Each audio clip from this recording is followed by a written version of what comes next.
ہمارے مرشد کریم نے فرمایا ہے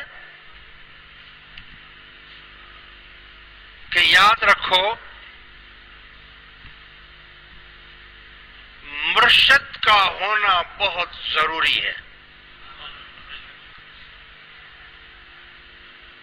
بے پیرا نہیں ہونا چاہیے. یعنی کہتے ہیں نا کہ فلاں شخص بے پیر ہے، اس کا کوئی پیر مرشد ہی نہیں ہے.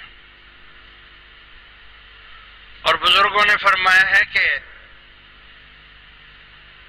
من لا شیخ لہ فلہ شیخ الشیطان. جس کا کوئی مرشد نہیں ہوتا اس کا مرشد شیطان ہوتا ہے، جہاں مرضی لے جائے اس کو. لہذا مرشد کا ہونا ضروری ہے. اور قرآن کریم میں بھی اللہ تبارک و تعالی نے یہ ارشاد فرمایا ہے.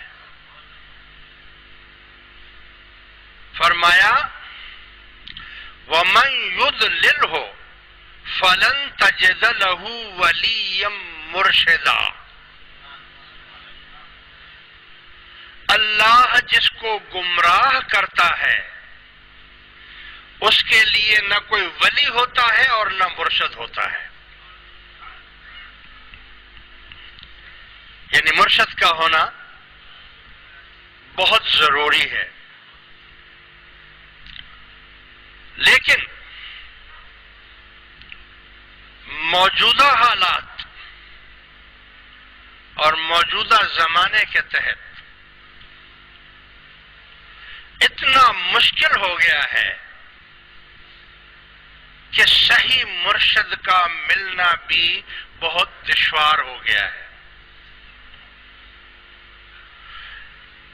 اسی چولے میں بہت سے لوگ چور بھی چھپے ہوئے ہیں،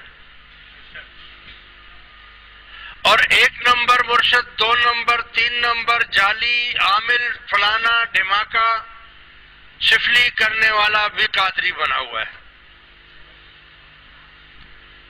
جادو کرنے والا بھی اپنے آپ کو نقش بندی کہتا ہے. بورڈ لگائے ہوئے ایڈورٹائز کے لیے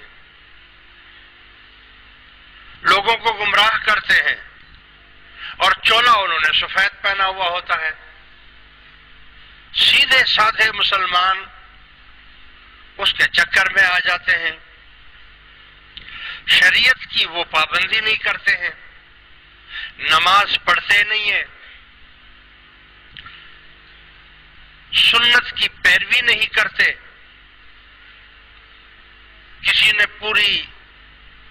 پورا سر منڈایا ہوا ہے، پوری داڑھی بھی منڈائی ہوئی ہے، بھویں بھی منڈائی ہوئی ہے، اور وہ پیر ہے. کوئی چرس پی رہا ہے، کوئی بھنگ پی رہا ہے، وہ بھی پیر ہے.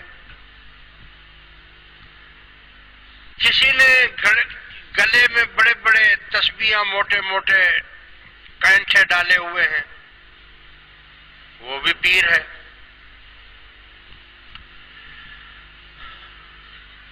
سیدھا سادھا مسلمان کہاں جائے؟ 2-4 آدمی ایڈورٹائز کے لیے چھوڑے ہوئے ہیں. اب تو ٹی وی اور اخبار میں بھی اور رسالوں میں بھی ایڈورٹائز دینا شروع کر دیا ہے. تو سیدھا سادھا مسلمان بیچارہ کہاں جائے؟ وہ اس کے جال میں پھنس جاتا ہے اور غیر شرعی کاموں کی طرف لگ جاتا ہے. حالانکہ یاد رکھو رسول اللہ صلی اللہ علیہ وسلم نے فرمایا الفقر فخری والفقر منی. فقیری پر مجھے فخر ہے اور فقیری مجھ سے ہے. فقیری مجھ سے ہے. یعنی جو شخص شریعت کے خلاف جا رہا ہے اور وہ دعویٰ کرتا ہے پیری کا یا بزرگی کا یا ولایت کا، تو ہرگز اس کو نہیں ماننا چاہیے. چاہے وہ کوئی شعبدہ بازی بھی کر کے دکھا دے